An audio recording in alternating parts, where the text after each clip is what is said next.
ओम शांति। अजय मिठा मिठा शिव बाबा प्रभातन द्वारा चवंता मीठे मीठे बच्चे बाबा सभिनि खां पहिरियों कहिड़ी सावधानी ॾींदा आहिनि कि पंहिंजे पाण खे आत्मा सम्झो। मां आत्मा निराकार परमपिता परमात्मा जी यादि में वेठी आहियां। मां आत्मा छा ॿुधां थी जेकी परमात्मा ब्रह्मा मुख द्वारा मुंहिंजे लाइ ज्ञान ॾिनो अथई, उहो मां ॿुधां थी। बाबा चए थो ॿार अशरीरी ठहो, अर्थात पंहिंजे पाण खे आत्मा सम्झो। पंहिंजे पाण खे आत्मा सम्झी करे वेहण ई पंहिंजे स्वधर्म में वेहणो। छो जी पाण आत्माउनि जो धर्म आहे शांति।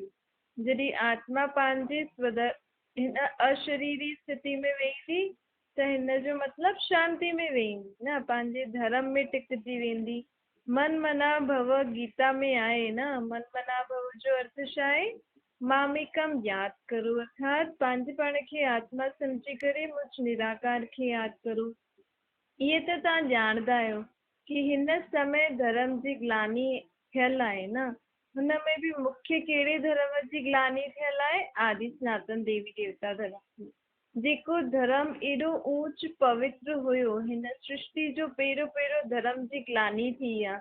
छो जी हुन धर्म जी आत्मायूं पंहिंजे पाण खे भुलिजियूं आहिनि, धर्म जे नियम मर्यादा खे भुलिजियूं आहिनि, पतित थी वियूं आहिनि न, त धर्म जी ग्लानी थी वई आहे। तॾहिं त भगवान गीता में लिखल आहे न, यदा यदा ही धर्मस्य, जॾहिं जॾहिं धर्म जी ग्लानी थींदी आहे त मां ईंदो आहियां।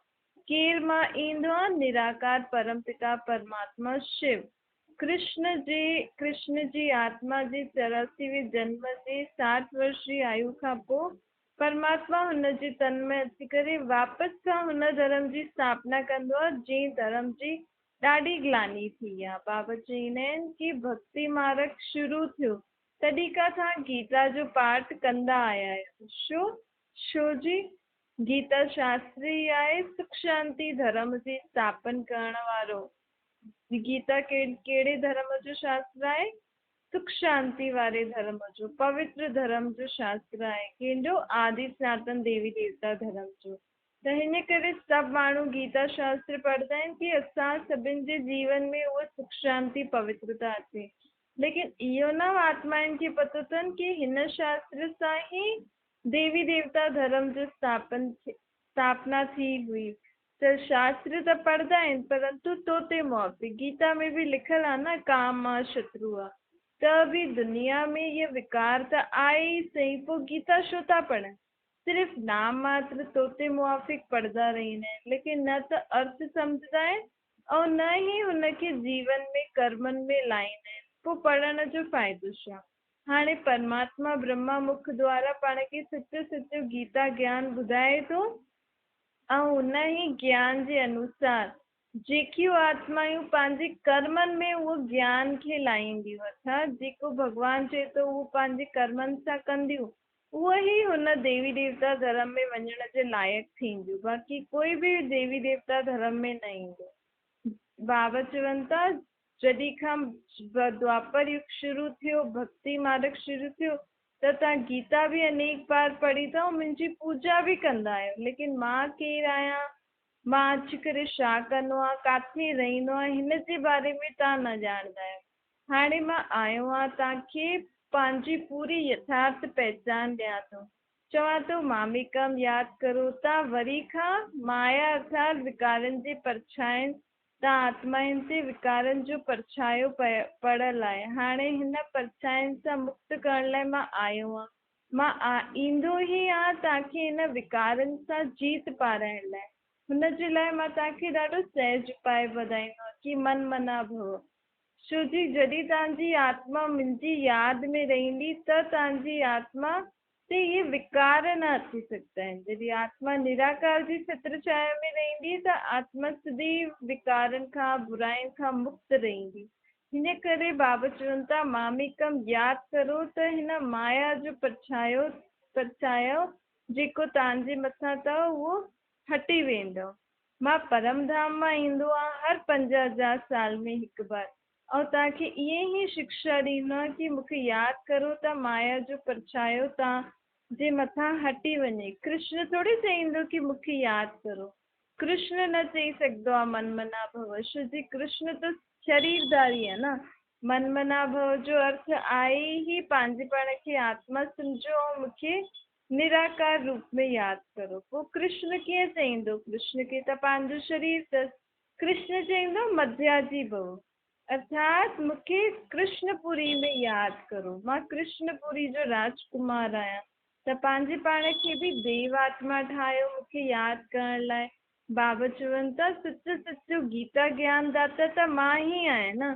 कृष्ण जी आत्मा बि त पतित थी वई आहे, उहो बि इहो ज्ञान ॿुधी करे वापसि सां सदगति खे प्राप्त थी करे। मां शिव आहियां, शिव जी ही पूजा थींदी आहे। मां रहण वारो परम धाम में आहियां।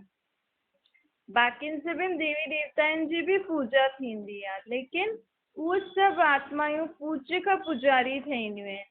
हाणे जेका बि देवी देवताउनि खे तव्हां पूजो था, हुननि जी आत्मा हिन समय परमात्मा खे यादि थी करे। त सभिनि खां ऊच ते ऊच केरु थी वियो? पूज्य लायक केरु थी वियो? शिव, निराकार परमात्मा, जो कंहिंजी बि पूजा न कंदो आहे। छो जी उहो कॾहिं बि पतित न थींदो आहे न। जेकी आत्मायूं पतित थी वेंदियूं आहिनि, विकारी थी वेंदियूं आहिनि, उहो ई पाण खां वॾनि खे पूजदियूं आहिनि, हुननि जे अॻियां सर झुकाईंदियूं आहिनि। बाबा चवनि था कि हाणे तव्हां आत्मायूं सभु हेठि अची विया आहियो, अञा बि मथां अचनि थियूं न। जॾहिं सभु अचणु बंदि थी वेंदियूं त पाण सभु मथे वापसि खां पंहिंजे घर हलंदासीं। इहा आहे नंबर 1 ड्रिल, मन मना भव, अर्थात अशरीरी थी करे पंहिंजे बाप खे पंहिंजे घर में यादि करो। तव्हां हाणे शूद्र खां ब्राह्मण ठहिया आहियो न। छो जी तव्हांखे सतयुगी दुनिया में वञिणो अथव। ब्राह्मण ठहिया आहियो न, पवित्र रहंदा आहियो न। जेका पवित्र रहंदा आहिनि उहे ई ब्राह्मण ठहींदा। हीअं न असां ज्ञान था ॿुधूं त असां सतयुगी दुनिया में ईंदासीं, असां ब्राह्मण ठही वियासीं। ज्ञान त ॿुधो था, लेकिन बाबा चवनि था पवित्र रहो। त पवित्र रहंदा आहियो? खान पान शुद्ध अथव तव्हांजो?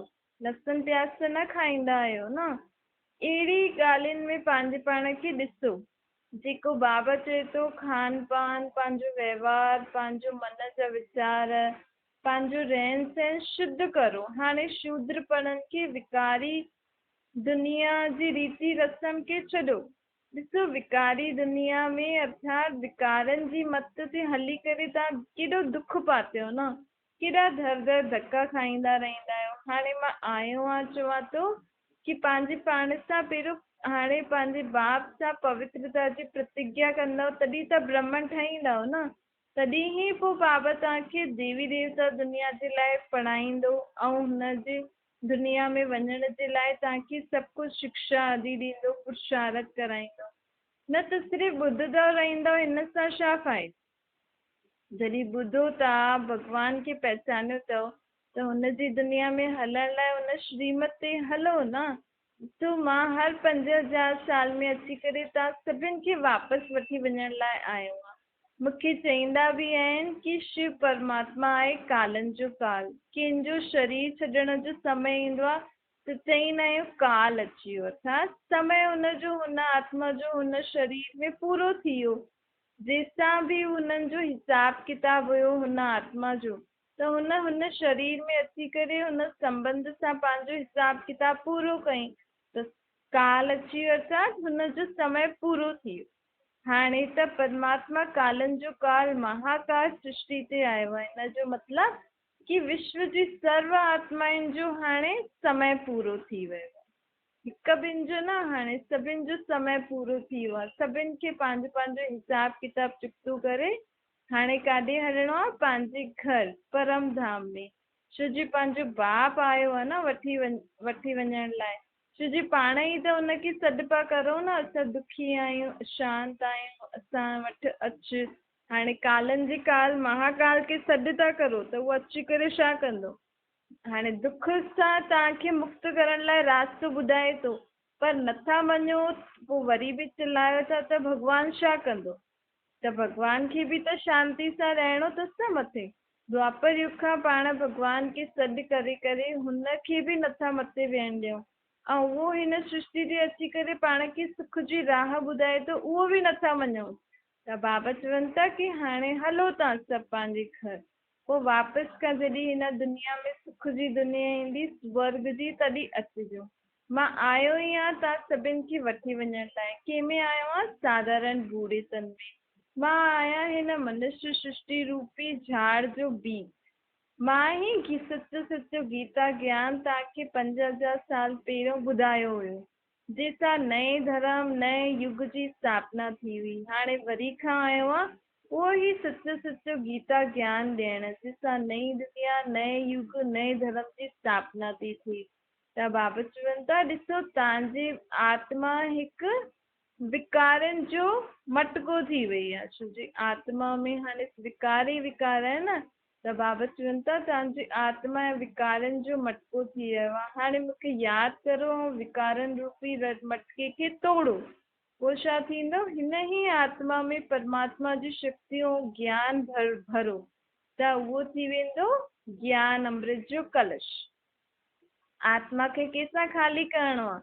मटको फोड़णु मतिलबु विकारनि जो मटको फोड़णो आहे। ॾिसो जॾहिं ॾेखारींदा आहिनि न कृष्ण मटकी तोड़ी। हाणे कृष्ण कोई उहो मटकी न तोड़ंदो। ये त परमात्मा जी यादि सां पाण सभु आत्मायूं पंहिंजे विकारनि रूपी मटकिन खे तोड़ूं था। ऐं पोइ जॾहिं सभु विकार ख़तम थी वेंदा त पंहिंजी आत्मा छा थी वेंदी? जेको बि परमात्मा ज्ञान ॾिनो अथई पाण खे उहो ज्ञान अमृत जो कलश ठही वेंदो। आत्मा में ज्ञान ई ज्ञान, शक्तियूं शक्तियूं, गुण ई गुण अची वेंदा, कलायूं ई कलायूं अची वेंदियूं, विकार ख़तम थी वेंदा।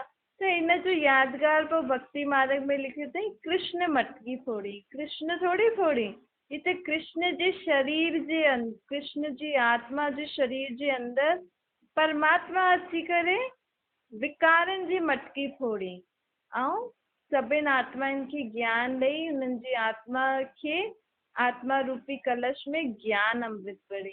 गोपी वल्लभ बाप आहे न पंहिंजो। पाण सभिनि गोपिकाउनि जो बाप केरु आहे? परमात्मा। उहो ई पाण खे हाणे सचो सची ज्ञान जी मुरली ॿुधाए थो। जे ज्ञान जी मुरली ॿुधी करे पाण पंहिंजे शरीर जी सुध बुध भुलिजी करे परमात्मा जी यादि में लीन थी वेंदा आहियूं। छो जी परमात्मा घड़ी घड़ी चईंदो आहे न पंहिंजे पाण खे आत्मा सम्झो। त हुननि ॾेखारियो अथई भई कृष्ण मुरली वॼाईंदो आहे त गोपिकाऊं भॼंदी ईंदियूं आहिनि। लेकिन कृष्ण थोड़ी सत्युग में ईअं मुरली वॼाईंदो जो सभु हुनजी मुरली ॿुधण ईंदा। उहो त सत्युग जो महाराज कुमार पंहिंजे महलनि में रहंदो। हुननि वटि थोड़ी गांव वारनि जी ॿार आदि कीअं खेॾंदो गांव वारनि सां न। उहो त राजा हूंदो न, महाराज कंहिंसां खेॾंदो? मां बाक़ी राजनि जे ॿारनि सां खेॾंदो, गांव वारे ॿारनि सां थोड़ी खेॾंदो। ही त परमात्मा गोपी वल्लभ आयो आहे जेको पाण खे ज्ञान जी मुरली थो ॿुधाए। ही ज्ञान जी मुरली ॿुधी ॿुधी करे पाण पंहिंजे शरीर जे भान सां परे आत्मिक स्थिति में रही करे उहो सुख शांति जो अनुभव कंदा आहियूं। जंहिंजो गायन भक्ति मार्ग में आहे न, अतीन्द्रिय सुख पूछो त गोप गोपिकाउनि खां पुछो। त पाण परमात्मा जो गोप गोपिका ई आहियूं। परमात्मा पंहिंजो बाप आहे न गोपी वल्लभ। त वल्लभ मतिलबु बाप। पाण सभु गोपी गोप जेके बि ज्ञान जी ॻाल्हियूं ॿुधूं था ऐं अतीन्द्रिय सुख जो अनुभव करूं था, पाण ई उहा सची सची गोप गोपिका ई आहियूं हुन परमात्मा बाप जी। जंहिंसां पंहिंजी बुद्धि जे ज्ञान ऐं शक्ति सां पंहिंजी बुद्धि शुद्ध थी थींदी वञे। जॾहिं बुद्धि शुद्ध थी वेंदी, पंहिंजो मन जा वीचार शुद्ध थी वेंदा त पंहिंजा कर्म बि सुठा थी वेंदा। ऐं हाणे जेतिरा पाण सुठा कर्म कंदासीं परमात्मा जी यादि सां, इहे ई सुठे कर्मनि जो जेको पाण जमा था करूं, इहो ई जमा जो खातो पाण खे सत्युग में मिलंदो। हाणे बि चईंदा आहिनि न कोई राजा वटि जनम मिलंदो आहे त पाण चईंदा आहिनि सुठा कर्म करे आयो, इन करे ॿिए जन्म में हुनखे सुठो जन्म मिलियो अथसि। त हाणे पाण परमात्मा जी मत ते हली करे सुठा कर्म था करूं, सुठो सोचूं था, सुठो ॻाल्हायूं था, परमात्मा जो ज्ञान सभिनि खे ॾियूं था, परमात्मा जी शक्ति धारण करे सभिनि खे ॾियूं था। त इहे ई सुठा कर्म पंहिंजा सत्युग में पाण खे धन संपत्ति जे रूप में मिलंदा। बाबा चवनि था जेतिरो मूंखे यादि कंदो ओतिरो तव्हांजी बुद्धि शुद्ध थी वेंदी। परमात्मा है सभिनि खां वॾी शक्ति। हुन शक्ति जे अॻियां बाक़ी सभु नंढी नंढी शक्तियूं आहिनि। बस तव्हांजा गुरु अथव केर बि अथव संत आदि आहिनि, लेकिन हुननि सभिनि महात्मा आहिनि, हुननि सभिनि गुरुअनि जो बि गुरु उहो परमात्मा आहे।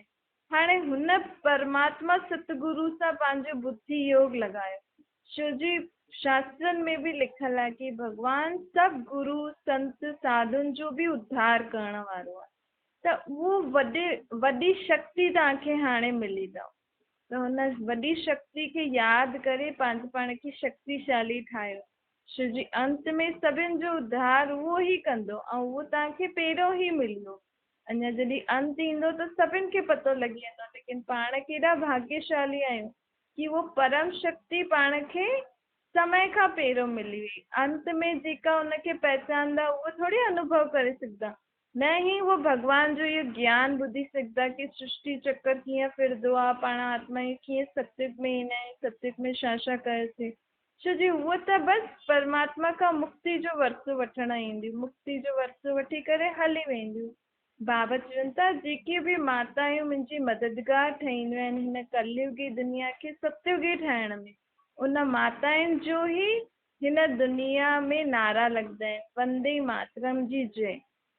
हाणे हिन दुनिया में त कई प्रकार जी अहिड़ियूं माताऊं आहिनि जो बुरा कर्म बि कंदियूं आहिनि, हुननि जी जय न आहे। कंहिंजी जय आहे? जेकी माताऊं परमात्मा खे पहचाने करे, परमात्मा जे ज्ञान ॿुधी करे पूरी सृष्टि खे ॿुधाइण जे निमित्त ठहियूं, अर्थात परमात्मा जे हिन कार्य में मददगार ठहियूं।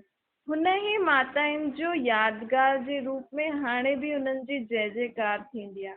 ये धरती कोई माता न आहे, भारत जी ये भूमि माता न आहे, भारत में रहण वारी माताऊं जंहिं भॻवान खे पहचानियो हुन जे कार्य मददगार ठहियूं ऐं जंहिंजे कारण ये दुनिया स्वर्ग थी वई, हुननि जी जय आहे। त मनुष्य आत्मा भल ॻाईंदी आहे, लेकिन यथार्थ अर्थ पाण खे हर चीज़ जो केरु थो ॿुधाए? परमात्मा बाबा चए थो भूमि जी पूजा करण त भूत पूजा थी वई न, तत्वनि जी पूजा, शरीर बि त तत्वनि जो ठहियलु आहे न, कोई बि अगरि हिन कलयुगी शरीर जी पूजा करे त भूत पूजा ई थी वई न, पूजन लाइक़ु त सिर्फ़ु परमात्मा ई आहे, छो जो उहा सदैव पावन आत्मा शुद्ध आत्मा आहे न, हुन जी शक्ति सां पाण सभु आत्मायूं पावन ठहींदियूं आहिनि, छो जी आत्मा जेकी बि सृष्टि ते ईंदी आहे पंहिंजो शरीर वठंदी आहे त उहा पवित्र आत्मा पतित ज़रूरु ठहींदी आहे, त उहा बि पूजन लाइक़ु न थी न, छो जी आत्मा बि पतित थींदी आहे, पोइ भॻवान जी तपस्या करे पोइ पावन ठहींदी, हिन सां छा फ़ाइदो? पूजन लाइक़ु त सिर्फ़ु हिकु परमात्मा ई आहे, पाण सां गॾु सर्व समर्थ सर्व शक्तिवान बाप आहे न, त पाण खे कहिड़ी बि ॻाल्हि में डिॼणो न खपे। बाबा जेकी मत ॾिए थो हुन ते हलंदा हलो, छो जी हुननि जी मत ते पाण हलूं था, भल अॼु माण्हू नथा सम्झनि, सम्झो तव्हां बाबा जी मत ते हलो था, बाबा जेको तव्हांखे चयो थो तव्हां करो था, त दुनिया में सभु थोरी सम्झी सघंदा हिन ॻाल्हियुनि खे, दुनिया जा सभु माण्हू छो न सम्झी सघंदा, छो त इहे ॻाल्हियूं उहो ई आत्मा सम्झी सघंदियूं जेकी सतयुग में वञी करे पाठ वॼाइण वारियूं आहिनि। त तव्हां भल बाबा जी चए ते हलंदा रहो, पोइ दुनिया वारा कुझु बि चईंदा रहनि, लेकिन पंहिंजे मन में अगरि इहो पको हूंदो कि मूंसां गॾु सर्वशक्तिवान बाप आहे ऐं मां हुन जी मत ते हलां थी त मुंहिंजो अकल्याण कॾहिं थी ई न सघंदो आहे, सदैव मुंहिंजो कल्याण ई कल्याण आहे। भल हाणे माण्हू नथा सम्झनि, अंत में त सम्झंदा न, जॾहिं इहा दुनिया ख़तमु थींदी त सभिनि खे पतो लॻी वेंदो कि भॻवानु भारत भूमि ते अची करे ईअं ईअं ज्ञान ॾिए थो, नई दुनिया जी स्थापना जी कार्य करे थो, हुन समय छा थींदो? छो जी जंहिंखे वरसो वठिणो आहे उहो त हाणे ई ईंदो न, अंत में कोई कंहिंखे थोरी वरसो मिलंदो, छो जी सतयुग में वञण लाइ त पोइ पुरुषार्थ बि करिणो आहे, पंहिंजे पाण खे ओतिरो लाइक़ु बि त ठाहिणो आहे। कलयुगी पतित आसुरी स्वभाव संस्कार वारी आत्मा थोरी सतयुग में वञी सघंदी, सतयुग में वञण लाइ पहिरियों पंहिंजे पाण खे पावन ठाहिणो आहे, पंहिंजे स्वभाव संस्कारनि खे पवित्र करिणो आहे, शुद्ध ठाहिणो। त हाणे बाबा जी चए ते हलंदा हलो, दुनिया जी कोई परवाह न करो, सर्वशक्तिवान बाप पाण सां गॾु आहे, माण्हू पाण खे ॿ टे गारियूं ॾींदा त छा थियो? भॻवान खे बि त माण्हू गारियूं ॾियनि था न, तूं कच्छ मर्च अवतार आहे, कुते में आहे, कचिरे में आहे, इहे गारियूं ई थी वई न, त छा भॻवानु उहो ठही वियो? लेकिन पाण खे भी फल पाण भगवान जी मथे था हलूं, कोई कुछ भी चईंदो रहे, लेकिन पंहिंजे निश्चय सां बाबत सां गॾु अॻियां हलंदा हलो, पोइ अॻियां सभिनि खे पतो लॻी वेंदो, पोइ उहो तव्हांखे बि ॾाढो नमस्कार कंदा कि तव्हां भगवान खे पहचानियो, असां न, त तव्हां वॾा थी वियो। हुन समय उहे तव्हांखे हथ जोड़दा। त बाबा चवनि था, ॾिसो कि बाप आयो आहे त जेका ॿार सम्झनि था उहे हलंदा हलनि, बाप जो हथ पकड़े त अंत में उन्हनि जी विजय आई ई सही। थोरो बहुत सहन त करणो ई पवंदो आहे न, जॾहिं भॻवान खे ई पंहिंजो धर्म स्थापन करण लाइ केॾो माण्हू विघ्न विझंदा आहिनि, त पंहिंजे मथां आयो त छा वॾी ॻाल्हि आहे। पंहिंजो बाप टीचर सतगुरु आहे न पाण सां गॾु, त हुन जो हथ पकड़े हलंदा हलो। दुख हरता सुख हरता जॾहिं पाण सां गॾु आहे त दुनिया में पोइ पाण खे छा कमी आहे।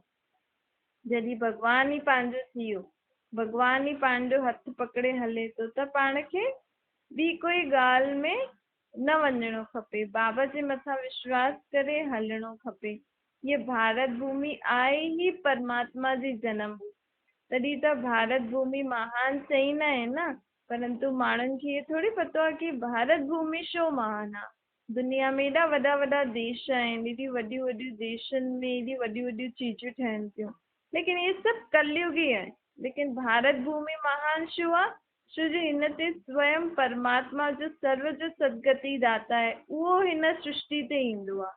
हुन जो जन्म स्थान इहो भारत भूमि अथसि, ऐं हिन ई भारत भूमि ते स्वर्ग हुयो, सोने जी दुनिया हुई। पर अॼुकल्ह दुनिया में ॿियनि देशनि में केतिरियूं बि वॾियूं वॾियूं चीजूं आहिनि, केॾा बि वॾा वॾा बिल्डिंगियूं आहिनि, फर्स्ट क्लास का फर्स्ट क्लास आहे, लेकिन सत्युग जे हिसाब सां त कुझु बि न आहे न। सत्युग जे हिसाब सां त सभी पत्थर आहिनि, छो जी सत्युग में त सोने हीरे जा सभु कुझु हूंदा, हाणे त पत्थर ठिकर जा ठहींदा आहिनि। त भले माण्हुनि खे लॻे थो दुनिया ॿाहिरां जी दुनिया केॾी सुठी आहे, केॾी वॾियूं वॾियूं सुठी सुठी जॻह आहिनि, लेकिन परमात्मा चए थो भारत भूमि सभिनि खां ऊच आहे, छो जी हिन भूमि ते ई मां ईंदो आहे ऐं हिन भूमि ते ई स्वर्ग ईंदो आहे। ये ही भूमि ते सोने हीरे जा महल ठहींदा आहिनि, त हुनजे अॻियां त सभु कुझु तुच्छ ई आहे न।